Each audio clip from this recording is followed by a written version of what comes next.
Louvado seja o Senhor.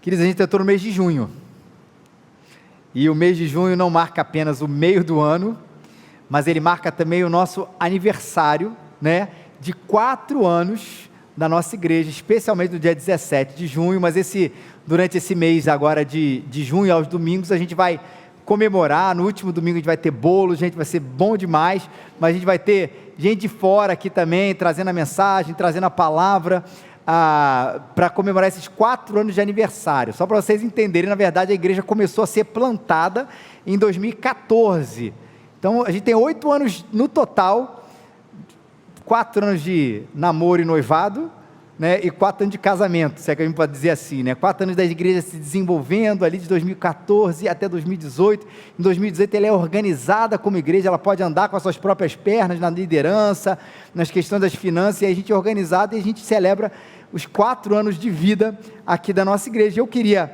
abrir esse mês de aniversário, e vou falar um pouquinho do texto de Apocalipse. A gente não vai abrir ele aqui agora não, mas eu queria começar agradecendo a Deus. Eu fiz questão de escrever para não me esquecer de todas as coisas, mas dizer o quanto eu sou grato por esses 8 anos aqui de plantação à frente dessa igreja. E eu não quero que a gente tenha aqui, alguns chegaram mais recentemente, outros já estão de mais longe, que a gente tenha arrogância, de achar que nós somos a melhor igreja do mundo, coisa parecida, até porque isso não é uma competição, de qual é a melhor igreja no bairro, no Rio de Janeiro, no Brasil. Infelizmente isso acontece, mas a gente está fora disso. Mas nesses 8 anos, gente, e uma coisa bem bacana, 4 de organização, 4 de plantação, mas 8 anos à frente disso, é aquele momento de confissão e terapia, eu não me sinto assim desgastado, e é uma coisa assim interessante de perceber depois de tanto tempo, que parece que foi ontem, mas não, gente, tem 8 anos, meus cabelos mudaram muito nesses 8 anos, eu não me sinto desgastado, eu me sinto revigorado, feliz e vibrante com tudo que tem acontecido aqui, das maneiras as mais diversas, não é só o crescimento, que a gente sempre pensa em crescimento numérico, e é claro que isso está envolvido, sempre digo, a gente não precisa ter, a gente vai falar de números hoje inclusive, medo dos números, nem apego a eles, mas o que Deus tem feito no coração da gente, na expressão dos números, mas na expressão do indivíduo, do coração, dos casamentos, do crescimento. Como é bom a gente estar aqui todo domingo, pelo menos para mim isso é uma sensação muito boa, que eu creio que é compartilhada pela gente, e eu digo para vocês aqui, repito mais uma vez, tendo um momentozinho de terapia, que às vezes, para alguns pastores, é assim, cara, eu tenho que ir na igreja no domingo, não por causa do Senhor, mas porque sofremos um desgaste, que é difícil às vezes estar à frente, mas essa não é a experiência aqui agora, é um prazer estar aqui, é uma alegria muito grande ver os ministérios crescendo, quando a gente fala de música, a recepção, a transmissão, a projeção, a administração da igreja, os pequenos grupos, a Liga da Aventura, os adolescentes, uma coisa especial nesse ano na vida dos adolescentes aqui, os jovens, as mulheres, os casais, a junta diaconal, o conselho da igreja. Para quem já viveu em igreja presbiteriana, sabe que muitas vezes o conselho da igreja é o terror do pastor. Cadê o Alan, gente? Está aqui o Alan. Aqui não é assim. Amanhã tem reunião do conselho. Você não fica assim, ai meu Deus do céu, amanhã tem reunião do conselho, o que eu vou falar? Onde é que eles vão me pegar nesse assunto aqui? A gente não vive dessa maneira, A gente diverge, o que é normal, e não é diverge sempre, porque eu falo isso, é diverge sempre, não, em eventuais coisas, mas não é assim que a gente vive de maneira normal, comum, até nas coisas que a gente pensa muito parecido, e no que diverge a gente contribui um com o outro. Então é muito bacana isso, gente. E aqui a gente tem conhecido, a gente conversa isso lá em casa, até com o Rafa, uma palavra que caracteriza muito os nossos ambientes aqui, que eu percebo, e eu não sei se vocês concordam, é leveza, Por que é isso, gente? Tem às vezes igreja, rebanho que é pesado, encrenca com tudo. Pastor, faz 5 anos que a luz é roxa. Você pode ter essa opinião, nenhum problema, você pode até reclamar disso, nenhum problema, mas tem gente que faz disso um motivo de estresse, não é verdade? quem já vive igreja há algum tempo, e não tem isso, a gente leva isso numa boa, até essas nossas divergentes, mas ao mesmo tempo leveza não significa descompromisso, porque parece que a palavra está junto, né? A gente leva tudo numa boa, tá bom pastor, do jeito que eu pregar tá bom, não pregar também tá bom, se pregar fiel à palavra tá bom, mas também se não pregar fiel à palavra tá bom, não é esse tipo de leveza, é uma leveza que tem a ver com a tranquilidade de ser igreja nas nossas divergências, nas nossas discordâncias, nos nossos relacionamentos, porque é natural, na medida em que a igreja até cresce, a gente tem mais divergência. Se existe uma coisa boa, talvez a única, que o Big Brother traz para a gente, é essa convicção, de que muito tempo a gente junto, vai ter treta, não vai? Quem não sabe, Big Brother é uma experiência psicológica que virou um programa, mas muita gente junta, traz esse negócio, começa a convivência, aí aquilo, já não gosta de fulano, já não gosta de ciclano, é claro que essas coisas acontecem no Novo Testamento, aconteceu lá com Evode e Sintique, se você não sabe disso, depois procura lá o texto de Filipenses, que ele vai falar na carta super elogiosa à igreja, mas a gente leva isso com leveza, e a gente crente, aqui, gente voluntariosa, a gente aqui sempre fala dos nossos desafios, e a impressão que dá, é que sempre são desafios de olhar para frente. Eu lembro que uma vez eu vi isso de um pastor, de um colega meu, que falou assim, a nossa igreja, claro que de maneira geral, ela não tem problemas, ela tem desafios, e eu lembro que ele falou isso, e hoje eu entendo isso, tem a questão de assim, que você tem que resolver tudo para a igreja ficar na estaca zero, e às vezes esse é um baita desafio, tá gente? Para dar estaca zero, você começar a crescer em alguma coisa, a impressão que a gente sempre tem alguma coisa, é do 0 sempre para cima, ou do 5 para cima, do 10 para cima, a gente está sempre olhando ali para um desafio bacana, e não de trabalhar uma base que devia ser uma coisa, questão óbvia, e o voluntariado tem muito a ver com isso, porque a gente fala assim, Liga da Aventura, o pessoal responde, a recepção responde, e a gente está sempre voluntarioso fazer isso, e para a gente é um presente isso, viver isso, para mim como pastor, mas eu acho que para todo mundo isso aqui é um presente, porque a gente vive nesse ambiente imperfeito, e é bom que a gente enfatize isso.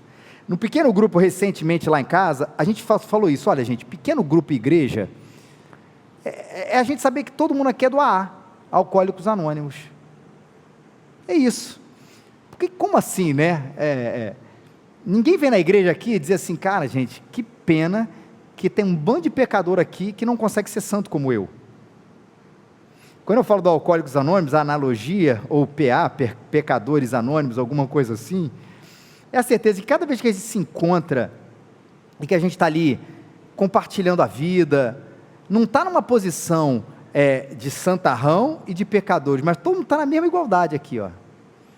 Eu falo do meu pecado, você fala do seu, você fala dos seus, eu falo dos meus, e a gente não é conivente com isso, dizendo assim, é isso mesmo, afunda mais no pecado, não isso, a gente vai pedir a Deus a santificação, a transformação diante dele, mas com convicção de que a gente continua nessa condição de pecadores perdoados, mas pecadores, e é tão bom a gente caminhar assim, que quando a gente não caminha assim, a gente entra numa coisa chamada hipocrisia, onde a gente acha que a gente chegou depois de um tempo num estágio de santificação, de perfeição, que a gente não precisa mais falar isso para o outro, né?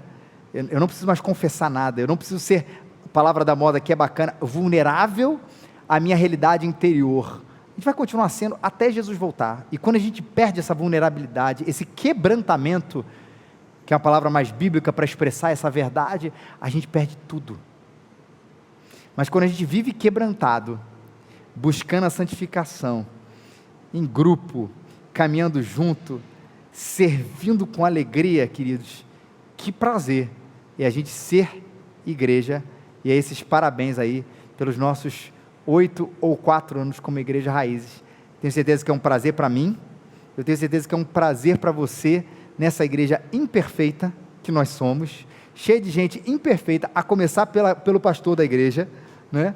Cheio de gente perfeita, mas que está aqui, buscando ao Senhor, e servir com alegria. Que bom a gente poder estar junto, gente, louvado seja o nome do Senhor. Mas vamos abrir a Bíblia, Apocalipse 7, de 9 a 10, vai estar o texto projetado aqui, Apocalipse 7, de 9 a 10. A gente vai tratar hoje de uma maneira um pouco diferente do texto e das questões da igreja, mas é importante a gente a leitura e a explicação desse texto aqui também para a gente. Não é uma série em Apocalipse, isso que eu quero dizer. Vamos lá, depois dessas coisas, vamos fazer o seguinte, vamos ler junto? Depois dessas coisas,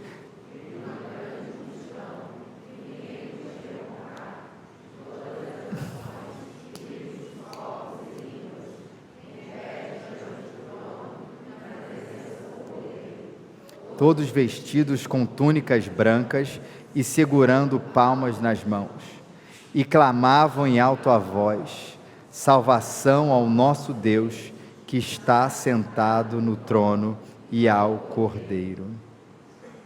Eu queria hoje falar sobre a glória de Deus e a missão da igreja, a glória de Deus e a missão da igreja. E eu queria falar da missão, inclusive, ou da glória de Deus, como uma motivação tão importante, no que a gente vai falar muito sobre igreja nesses domingos aqui agora, né? A motivação, a glória de Deus como uma motivação fundante também, para a gente entender e viver a igreja. E por que é importante a gente entender essa motivação, a glória de Deus em nós, que nos leva a amar mais a igreja dele, porque às vezes eu vejo e a gente percebe que é possível, uma coisa que a gente tem falado muito aqui, que é possível a gente amar a igreja e não necessariamente, ou no amor correspondente, amar a Deus. Eu estou rindo porque meu filho escapou da sala de aula, ele está olhando ali para mim: volta para sua sala, moleque. Já pegaram ele? E engraçado que ele olha para mim direitinho, ainda fica assim, ó. Vamos lá, gente, como é que a gente pode enxergar a igreja de maneiras diferentes aqui, gente? A igreja, primeiro, como herança, que é muito comum, repito, nos meios mais tradicionais, mais históricos, na verdade, da igreja. Ou seja, minha família é daqui, meus pais são daqui, meus avós são daqui, meu bisavô era o presbítero que fundou essa sala, aliás, essa sala tem o nome dele. E a gente enxerga-se como parte daquilo ali, simplesmente como uma herança, como parte de alguma coisa familiar. Segundo lugar, a igreja como espaço, especialmente em lugares onde não existe muita atração, e é um pouco diferente do nosso contexto, do nosso ambiente social que a gente vive. Para muitos lugares, a igreja é o espaço central daquela cidade, daquele bairro, daquela comunidade. Onde não tem entretenimento, onde não tem programação, as coisas afluem para a igreja, e as pessoas enxergam a igreja como esse espaço, herança como espaço, a igreja como cultura. Talvez seja esse um desafio que a gente tem ressurgido ao longo do tempo, quando muita gente vai reafirmar o valor do cristianismo numa sociedade, num tempo. Ele quer reafirmar principalmente uma coisa boa, que é os valores do cristianismo, mas às vezes esquece que além dos valores, ou como princípio, ou como base dos valores, está Cristo. E tem gente que gosta dos valores cristãos, tem gente que gosta até dos valores judaicos cristãos, especialmente em tempos onde alguns valores andam muito fluidos, muito diferentes, e aí às vezes a igreja vira uma cultura, é um lugar bacana para reafirmar aquilo que eu acredito enquanto valores éticos. Só que a igreja não é só isso. E a igreja como rotina, sempre foi assim. Eu nasci aqui, eu faço isso. A igreja nem é a questão tanto do ambiente, do lugar da familiaridade, mas do lugar de hábito. Nasci aqui, eu cresci aqui, e é aqui que eu vivo, é aqui que eu bato o meu ponto todo domingo. E por favor, não mexam muito nas coisas, porque a coisa tem sido assim há muito tempo, e a gente vê isso, como herança, como espaço, como cultura e como rotina.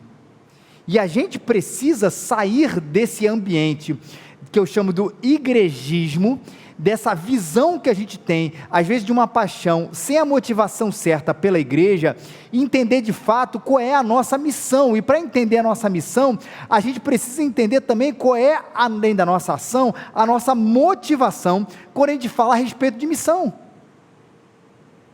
Ou seja, para que eu quero cumprir, ou por que eu devo cumprir aquilo que Cristo manda eu fazer e eu ser?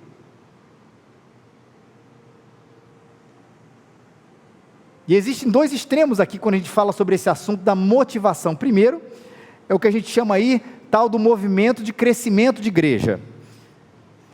E aí o movimento de crescimento de igreja, gente, ele enxerga às vezes a missão do Senhor de maneira muito pragmática. Não interessa o que a gente faz, ou os meios que a gente faz, desde que eles alcancem o resultado certo. Isso é um problema. Eu já contei para vocês uma experiência que eu tive, que para mim foi a mais escandalosa que eu já tive nesse assunto. É óbvio que você vai ver uma coisa exagerada, verdadeira. Eu estava lá, ninguém me contou, eu estava lá, exagerada. Mas a gente tem muitas nuances que ainda entram nessa questão do pragmatismo muito forte.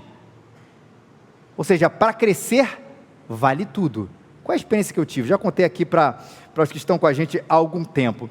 Em 2008, eu passei um mês em Singapura. Para quem não conhece, tem um instituto chamado Instituto Hagai, que ele faz um treinamento de liderança, é bem bacana.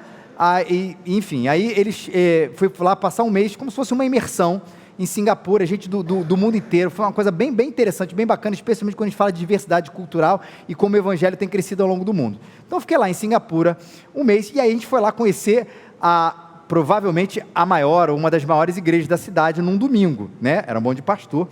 E aí o culto era parte em inglês, e aí dava para entender, e a outra parte era meio que na língua, não era nem em singapurês, mas era em taiwanês, porque tinha uma pessoa lá, ia fazer uma apresentação, e esse é o ponto que me chamou a atenção. Eu tenho isso gravado, inclusive. E aí chegou um momento, uma igreja diferente, não é uma igreja presbiteriana, mas essas coisas a gente está até acostumado com esse tipo de diversidade, beleza, até que chegou uma menina para cantar. Gente, eu não sou, no sentido não teológico, tá, gente, mas puritano, naquela coisa assim de qual o tamanho da saia, qual o tamanho da coisa. Gente, tem uma leveza nesse assunto também aqui na igreja, mas me chamou a atenção, o negócio estava estranho, a roupa lá da menina, uma beleza e tal, e a menina começou a cantar, numa língua que eu desconhecia, e aí depois, isso é culto, tá, gente, não é palestra, não é programação, culto, e a menina começou a rebolar, e aí vocês estão pensando mesmo, rebolando assim, e desculpa aqui, mas de frente e de costas, no culto, tá, gente? Ninguém me contou, eu estava lá e tem isso gravado. Eu achei aquilo muito estranho. Aí, assim, até com medo, assim, será que esse teto vai cair? Sodoma e Gomorra, né? Vai enviar um fogo aqui. Complicado. E aí eu fui entender o que era aquele negócio. Aí o cara foi explicar, olha, essa menina, ela assim, a gente está querendo chamar isso está explicado já no culto, quer chamar os adolescentes aqui para a igreja. Então a gente chamou essa menina, que não é cristã, para vir aqui, para que os adolescentes vejam no culto. Trazendo para a linha de hoje, gente, a gente chamou a Anitta para o culto, para ela cantar o que ela canta, do jeito que ela canta, para que a igreja fique cheia. É o cúmulo do pragmatismo. Aconteceu. Eu estava lá. Então, aí eu falei, gente, realmente podia ter caído o teto ali, numa ira do Senhor ali. Mas o pragmatismo faz isso, gente. Se é para trazer adolescente, a gente usa os meios necessários para que eles estejam aqui presentes. Se é para trazer os adultos, se é para trazer os casais, e não importa se isso ultrapassa a ética, a ética bíblica, não importa se isso ultrapassa os princípios da palavra de Deus. Se vai vir, se vai estar aqui, a gente aceita. Esse é o problema desse tal movimento do crescimento da igreja. Aí lembra que eu falei no início, que é o problema também, a ênfase exagerada nos números. Igreja boa, igreja cheia. Sucesso é multidão. Isso é um grande problema, até porque a gente tem exemplos bíblicos aí, quando a gente vê, por exemplo, o profeta Jeremias, de que pregava, e quantas pessoas se convertiam? Ninguém. Olha a crise que traz para a própria igreja e para o próprio pastor, porque em certos ambientes, a igreja não vai crescer, ou vai crescer de maneira vagarosa. E a ênfase exagerada no mundo, nos números, ele traz, primeiro, ele despersonaliza a pessoa. Você é mais um que vem encher a igreja para que a gente possa contar que no final a gente teve 100, 200, 300, 1000 pessoas, não interessa o que você passa, desde que você esteja aqui presente. Esse é um problema. E é problema também porque ele é pragmático, e para isso acontecer, já que essa não é essa única ênfase, a gente vai usar todo e qualquer método, e ele descarta o ambiente. Ele descarta que é diferente falar na Europa, que é diferente falar no interior da África, no interior do Rio de Janeiro, numa capital. As coisas são diferentes. E ele traz, em primeiro lugar, o resultado antes da fidelidade. A fidelidade está antes do resultado. A gente pode ter gente tentando plantar uma igreja num ambiente extremamente difícil, sendo extremamente fiel, usando de boas estratégias, e a coisa não florescer desse jeito. A gente pode chamar aquilo de fracasso? De jeito nenhum.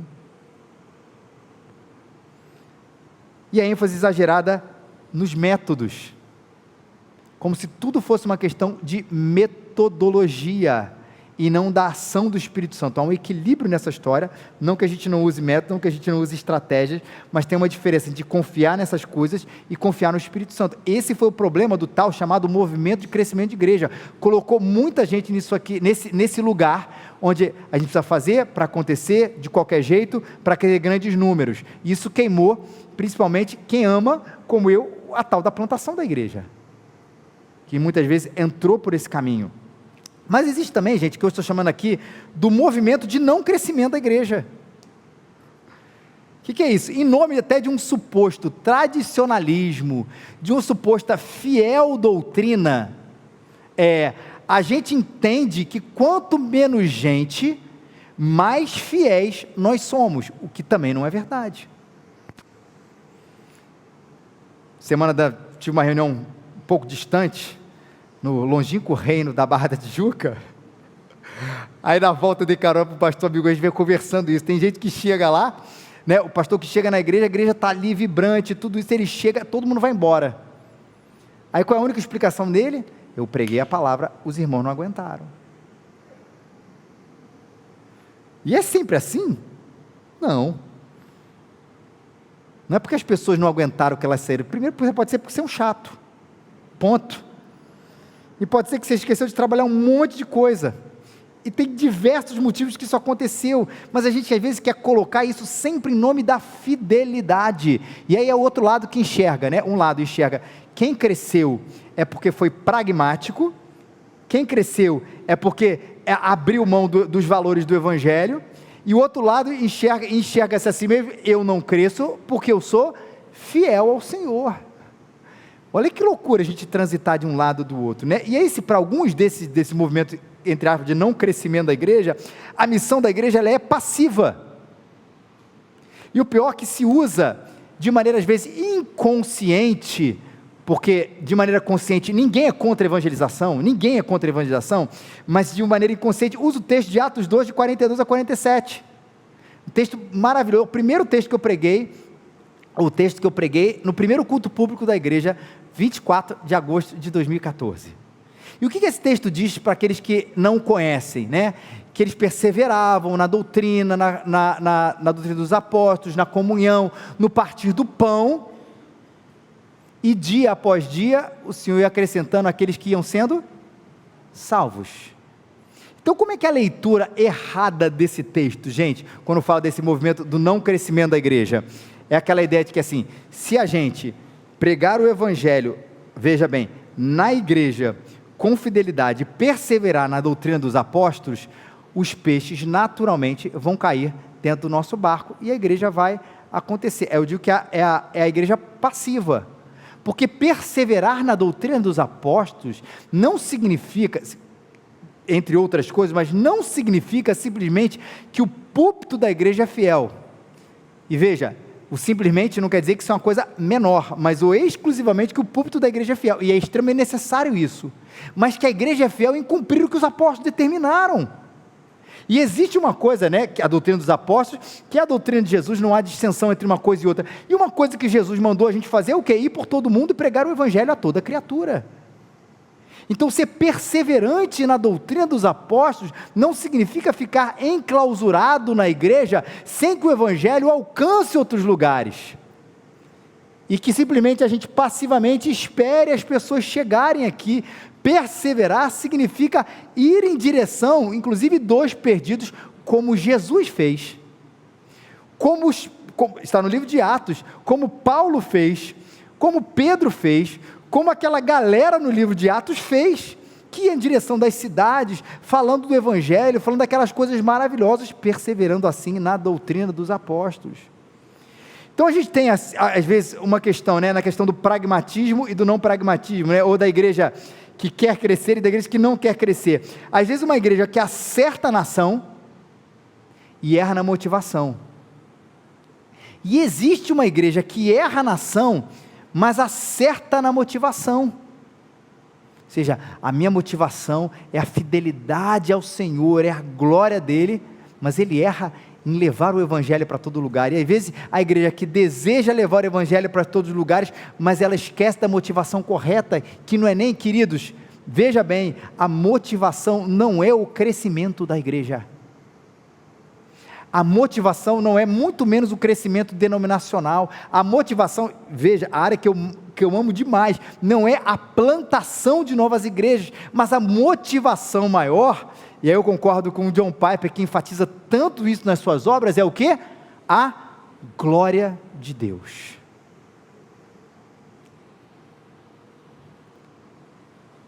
Em relação à ação, o foco é no número? Não, o foco é no discípulo. O foco é no crescimento denominacional? Não, o foco é no reino, no crescimento do reino. O foco é no enchimento da igreja? Não, o foco é na conversão de vidas. Para que a gente não esteja a arrogância dos grandes, somos os maiores, e a arrogância dos pequenos, somos os mais fiéis, e por isso temos esse número. O foco não é na glória da igreja, do pastor, mas a motivação, ela é de fato para que o nome do Senhor seja glorificado. A missão é um meio para isso. A finalidade, inclusive, não é nem a missão. A finalidade principal é a glória do Pai. John Piper enfatiza muito isso nos seus escritos, eu concordo com ele. A evangelização é necessária, ele diz sempre isso, onde não há adoração. Então, se existe um povo, uma cidade, um prédio, um amigo, um ambiente onde não existe a adoração a Deus, e esse é o principal, essa glória do Senhor através da adoração, a gente vai lá trazer o Evangelho, levar a evangelização por causa disso. E isso tem tudo a ver com o nosso queridíssimo texto, porque o texto fala de grande multidão, mas o texto fala das nações, das tribos, dos povos e línguas, e o que eles clamavam em alta voz? Salvação ao nosso Deus que está sentado no trono e ao Cordeiro. A salvação pertence ao nosso Deus que se assenta no trono e ao Cordeiro. O texto fala que a adoração é ao Cordeiro, e o texto fala a quem pertence a salvação, e o texto fala para onde a gente tem que ir, gente, para todo tribo, povo e nação, e a igreja como parceira de Deus na missão que é dele, para que todos esses lugares possam ser inundados com adoração para a glória do seu nome. E essa é a proposta que a gente tem daqui até o Senhor Jesus voltar. E é importante nesses 4 anos aqui, nesse primeiro sermão aqui de aniversário, a gente relembrar isso tão importante.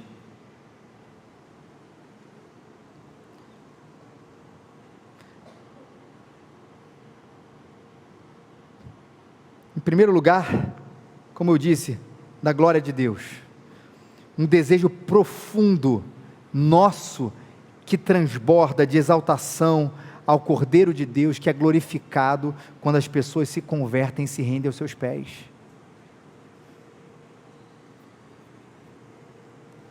Desejo profundo para ver isso acontecer. Em segundo lugar, foi bom até a gente cantar a música do Santo Espírito hoje, uma dependência profunda do Espírito Santo para que isso aconteça. Profunda do Espírito Santo. Os métodos, gente, veja, eles não são ruins. fazem parte, às vezes, até de uma leitura de um determinado tempo, de um caminho, de uma maneira para a gente proclamar esse mesmo evangelho. O problema está quando a gente enxerga ele como um fim, ou seja, se a gente usar esse método, esse resultado vai acontecer. Se a gente não usar esse método, esse resultado não vai acontecer, quando na verdade o que a gente vê no Novo Testamento, na palavra de Deus como um todo, é gente cheia do Espírito Santo, na profunda dependência do Espírito Santo, na certeza de que Ele pode converter o coração mais duro possível, e a gente vai caminhar assim até o Senhor Jesus voltar. O foco na glória de Deus, na dependência do Espírito Santo, no engajamento encarnacional. O que quer dizer isso, gente? A gente vai olhar para Jesus, que Ele de fato é o maior exemplo de contextualização, olhando para a sua própria encarnação. Deus, Cristo Jesus, se fez homem, andou entre nós, falou a nossa língua, viveu as nossas dores, soube dos nossos problemas. Tudo isso, a encarnação vai falar da maneira como Jesus, como o Senhor se dirigiu a gente. E Jesus falava onde, queridos? Ele falava na sinagoga, mas Ele falava nas festas de casamento, Ele falava nas praças, Ele falava nas ruas, Ele falava nos vilarejos, Ele falava onde as pessoas estavam. E essa encarnação, ela é para ser nesse sentido, repetida por nós, da gente entender onde a gente está, com quem a gente está falando, e como Jesus, ouvir as dores das pessoas, ouvir as mazelas delas, ouvir as questões delas, e levar a essas pessoas, da maneira que elas possam entender esse santo evangelho maravilhoso, salvador de Jesus Cristo, sem abrir mão uma vírgula do que Ele é. E eu sei que às vezes com o tempo, e especialmente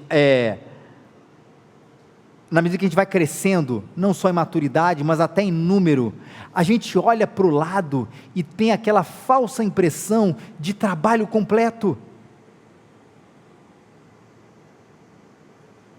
Gente, já está cheio, já está bom, não cabe mais ninguém. Mas lembra, a questão aqui não está em quantas pessoas cabem nesse auditório, mas como o nome do Senhor Jesus vai ser glorificado na medida em que o evangelho dele for pregado às outras pessoas. E essa é uma tarefa que não tem fim. Todos os dias a gente sai encarnando esse evangelho com a nossa vida, para que outras pessoas conheçam através da nossa pregação, junto da nossa ação, e uma coisa não dissociada da outra, e não solitária, quem é esse Cristo maravilhoso. Só que, repito, o problema é que quando a gente às vezes cresce, a gente se desenvolve, a gente fica um pouco estático, e uma igreja estática, ela fica entre os seus, numa expectativa de que por algum milagre, e não é na dependência do Espírito Santo, mas na passividade, os peixes, como eu disse, eles comecem a entrar aqui para dentro, mas ela não faz o que Cristo quer que a gente faça, em direção às pessoas, como Ele fez, para que o Evangelho seja conhecido ali nas pessoas, onde elas estão, nas praças, nos casamentos, nos encontros, na vizinhança, onde for. A gente não pode ser uma igreja estática.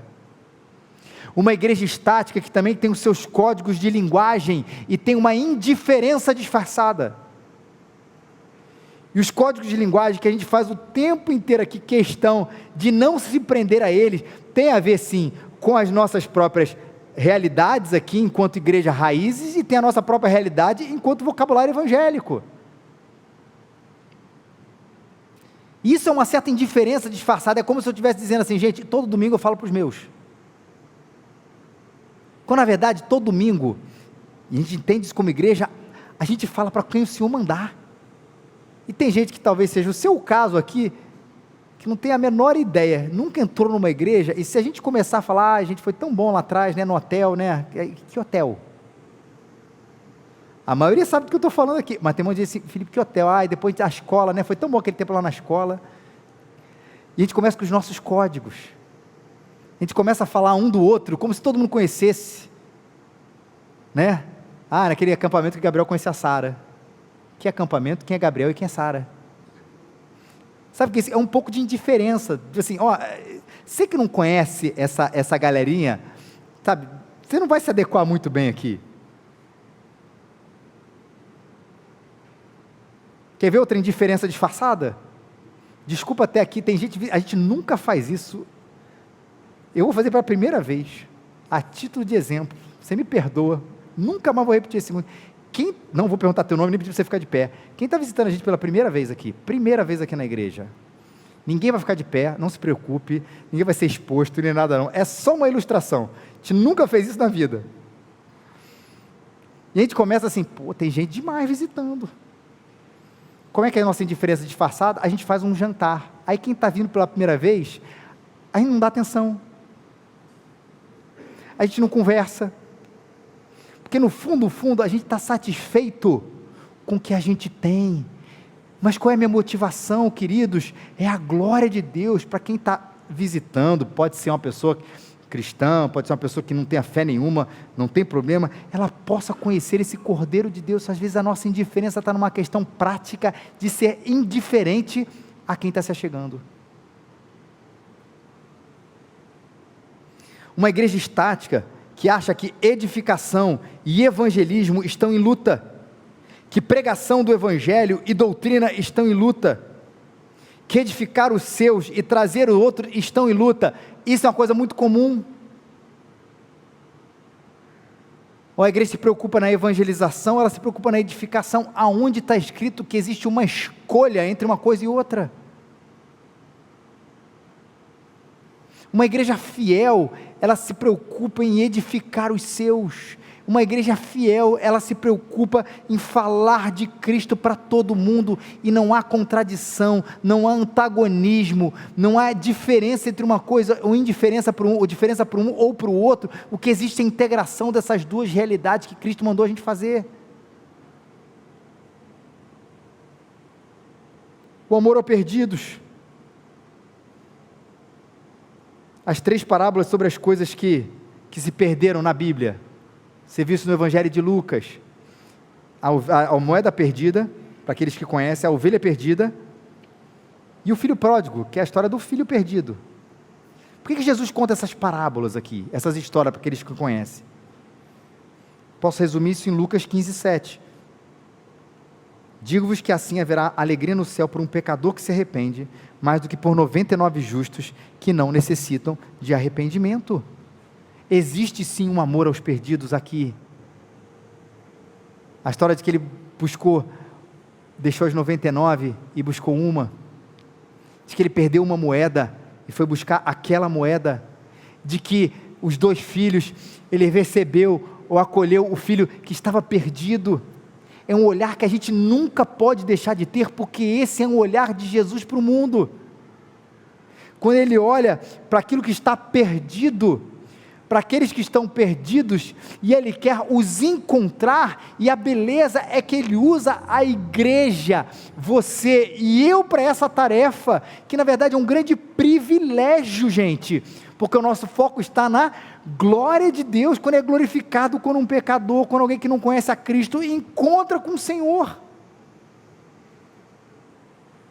Só que esse amor, ele vai se esvaindo, e a gente vai se preocupando mais com qualquer outra coisa, na nossa própria espiritualidade, com o desenvolvimento das nossas atividades, com as questões mais burocráticas, com as questões mais eclesiásticas, por assim dizer, esquece de entrar nessa missão aqui, tão presente de amar os perdidos e levar o Evangelho para eles.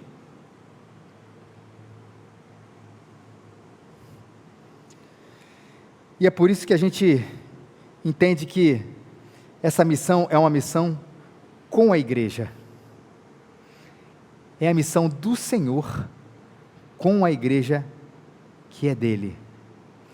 E o que é bonito que ele conta com a gente, não porque ele depende de nós, ele conta com a gente porque a gente deu o privilégio, porque nos foi dado o privilégio de sermos usados por ele nesse processo, de sermos uma bênção nessa cidade. de sermos uma bênção na nossa vizinhança, de sermos uma bênção na nossa família, de sermos uma bênção na nossa casa, de sermos uma bênção no nosso prédio, uma bênção no nosso trabalho, falando desse evangelho maravilhoso, na convicção de que toda tribo, povo, língua e nação precisa conhecer para participar dessa grande festa do Cordeiro que o Apocalipse diz aqui, lembrando que só Ele pode salvar a gente, só a Ele pertence a salvação, e só a Ele pertence toda a glória, honra e todo louvor. E se a gente fosse imbuído disso, gente? E se no nosso coração houvesse esse desejo profundo pela glória de Deus? E se no nosso coração houvesse essa convicção profunda que só a Ele pertence a salvação, e isso nos faz levar de maneira intencional, grande, poderosa, o Evangelho para tanta gente, para que o nome dEle fosse glorificado, olha como a gente seria transformado. E meu sonho, gente, e digo meu sonho, não é porque é o meu sonho, a minha visão, porque eu entendo que eu não tenho uma visão para a igreja, no sentido de que eu criei um negócio absolutamente disruptivo, e maneiríssimo e tudo para a igreja, mas é porque a gente olha com fidelidade, porque a palavra de Deus tem para a gente, e se a gente sonhasse junto, porque o Senhor sonha, da gente ser assim. Se o nosso foco estivesse na glória de Deus, se o nosso foco tivesse, que de fato, em levar o Evangelho para as pessoas, para que toda tribo, povo, língua e nação conhecesse esse Senhor, e se o foco tivesse na saída desses falsos dilemas, ou a gente evangeliza, ou a gente edifica. Vou apresentar outros aqui. Ou a gente se satisfaz, ou a gente serve. São falsos dilemas dos nossos dias. Sabe o que quer dizer isso? É uma igreja que ela chega num culto e ela se sente extremamente satisfeita, profunda, e sai para casa sem servir. Ou uma igreja que entende que o seu ambiente é sempre um ambiente de serviço, aqui na igreja e ao próximo, e a gente gera um antagonismo nisso. Ou eu vou na igreja para me encher, ou eu vou na igreja para servir. Por que é falso, gente? Porque quando a gente se enche, a gente vai servir, e se a gente está servindo, é porque nós fomos cheios do Espírito Santo. E se a gente conjugasse todas essas coisas, satisfação, desfrutar da glória de Deus, e um serviço profundo, abundante, o que é que nós seríamos? E se a gente juntasse em mais uma falsa dicotomia, a gente entendesse que fervor e reflexão não são antônimos também, ou não são antagônicos, de que é possível a gente também ter um coração extremamente aberto para aquele fogo no coração da gente, um coração extremamente aberto para aquela coisa, aquele sentimento que a gente já teve em algum momento da vida, ou em vários momentos, de ter um fervor tremendo, mas quando a gente olha para a palavra, a gente vai ter uma reflexão profunda sobre o que ela nos diz, sobre o que aquele texto é aplicável nos dias de hoje, sobre o que ele dizia no passado, o que ele diz hoje. A gente tem uma reflexão profunda doutrinária. Por que a gente precisa optar entre fervor e reflexão, e a gente não pode juntar essas duas coisas? Por que a gente não pode? E eu sei que a gente vive também esses antagonismos entre ação social e pregação. Essa é a mais moderna dos nossos dias, a mais contemporânea das falsas dicotomias, ação e pregação, ação social e pregação. Tem gente que fala assim, cadê a questão social da igreja? Aí outro diz, cadê a pregação do evangelho? E cada um quer puxar para um grau de, não é nem dizer de importância ou de subordinação, porque essa é uma boa questão, mas de que as duas coisas precisam estar ou não estar presentes. É claro que as duas coisas precisam estar presentes, queridos. E sempre estiveram ao longo da história da igreja. Uma igreja profundamente comprometida com a cidade na questão da ação social, uma igreja profundamente comprometida com a cidade na questão da pregação do evangelho. E é engraçado que nessa dicotomia, eu estou falando um pouquinho mais dela, porque para mim parece a mais presente hoje em dia, que a gente escolhe, ou é uma coisa ou é outra, a gente às vezes exalta certas coisas do passado, mas a gente não quer repetir as coisas do passado. Já falei aqui, quando a gente fala de ação social, tire hoje as clínicas, você pode ter toda a crítica às coisas, mas tire hoje as clínicas para dependentes químicos da mão da igreja e você vai ver o que sobra. Clínicas para dependentes químicos, centros sociais. Hoje a gente sabe que o orfanato é uma coisa que mudou muito, a questão do que é um orfanato de antes, o que é o orfanato de hoje, essa questão de legislação, mas pensa num centro social, os antigos orfanatos, abrigo, o quanto foi criado pelas próprias igrejas evangélicas, cristãs, vou botar até cristão no sentido mais amplo, as escolas no passado, as universidades, sempre bom lembrar de alguns nomes tão importantes, né? Querido John Harvard, pastor protestante, que deu nome a o FRJ, não, brincadeira gente, vocês sabem, Sorbonne, criada por um frei, tantos outros centros onde a igreja foi abundante no levar da ação social, do amor encarnado para a cidade,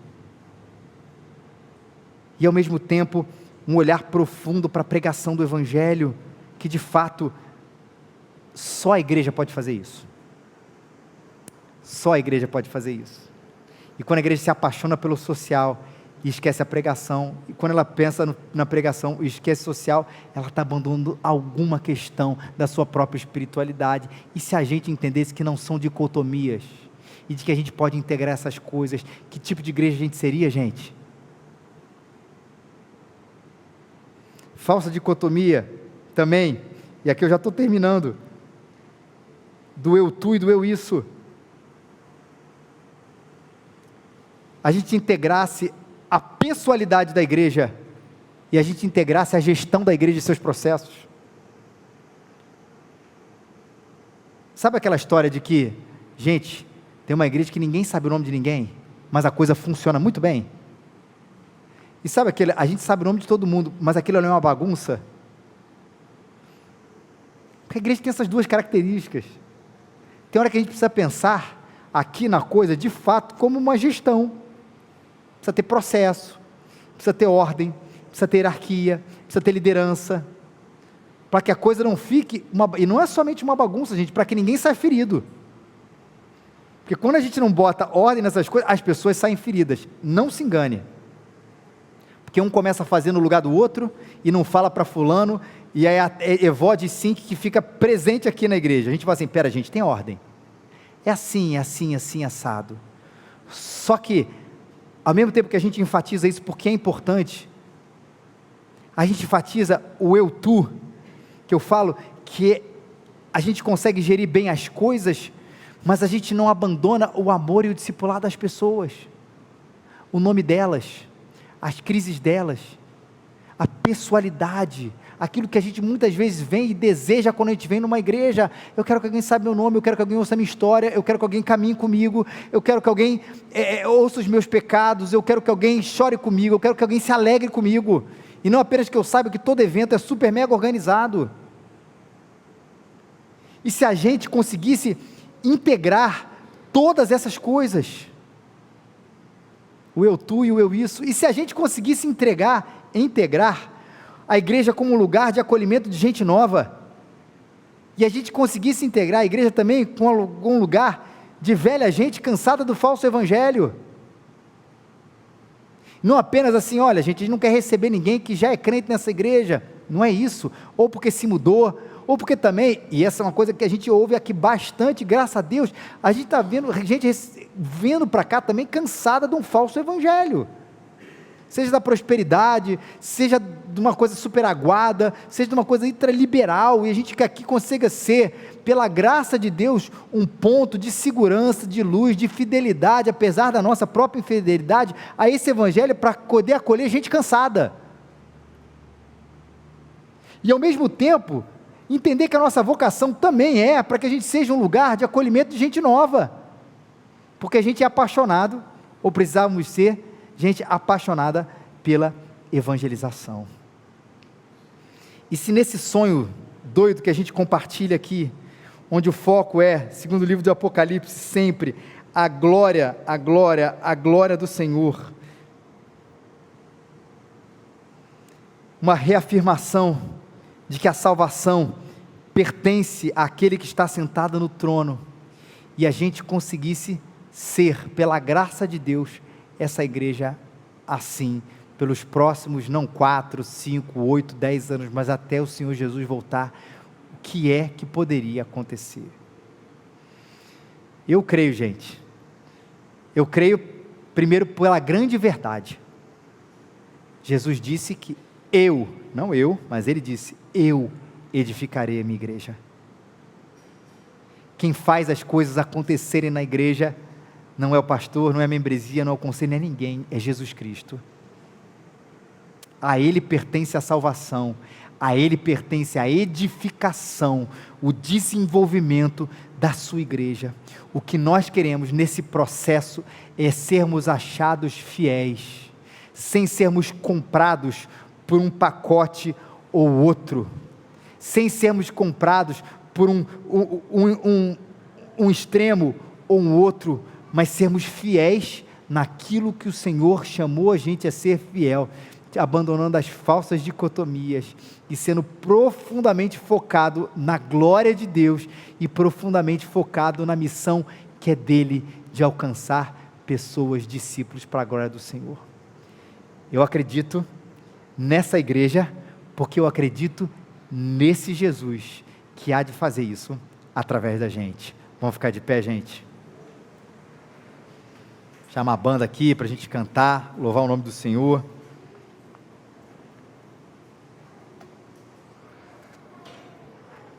Senhor amado, a gente quer te agradecer, Senhor, nesse primeiro domingo de aniversário, Deus, pela tua bênção com a gente, porque o Senhor nos acompanhou.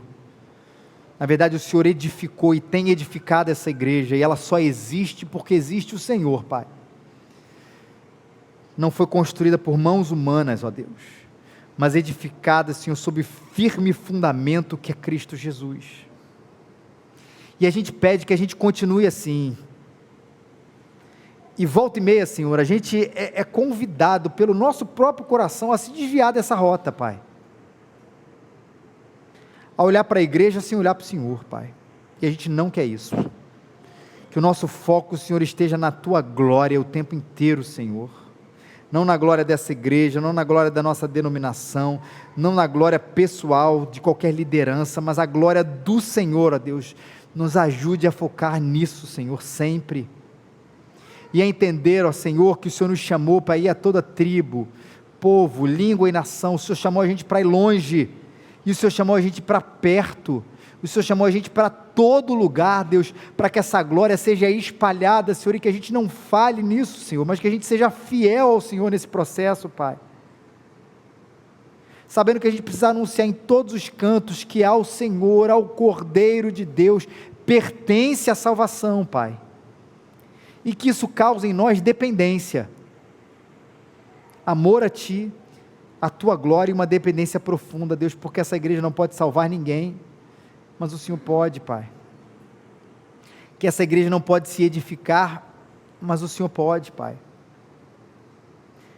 Que a gente mesmo não pode ter amor aos perdidos por nós mesmos, mas o Senhor pode colocar isso dentro da gente, Pai. Nos livra, Senhor, do amor aos números e não à Tua glória. Nos livra, Senhor, dos hábitos simplesmente de ir à igreja, da igreja como herança, como cultura e como tantas outras coisas, que não seja, Senhor, o foco, a missão, a motivação principal, que seja a Tua glória, Senhor. E nos dá, Senhor, uma igreja vibrante, não porque a gente faz isso, Senhor, mas porque o Senhor tem nos ensinado a sermos fiéis, Deus, no amor, Deus, em prática, no amor nas ações e no amor pregado, Pai. Dá-nos uma igreja fervorosa, Senhor, e reflexiva, Pai. Dá-nos uma igreja, Deus, que tem um profundo desejo de estar cada domingo aqui, para encher o coração, e que tem o profundo desejo de sair daqui com o coração cheio para servir, Senhor. Nos dá isso, Pai, nós desejamos isso, Pai. Dá-nos, Deus, um profundo amor à Tua palavra, Senhor, a doutrina explicada, falada, um profundo amor à evangelização, Senhor, nos dá, Senhor, uma igreja que consiga acolher um novo, Senhor, que ainda não Te conhece, Senhor, e dá, Senhor, um profundo amor a acolher, Senhor, aqueles que Te conhecem, mas que estão cansados e sobrecarregados de fardos ruins que têm carregado, Senhor, na vida, Pai. Nos faz esse lugar, Pai, de esperança para o cansado, Pai, de salvação para o perdido, Pai, cujo único foco, a ação e a motivação é a Tua glória. Pedimos isso, Senhor, também, para a glória e para o louvor do Teu nome, e em nome do Cordeiro de Deus que nós oramos. Amém e amém.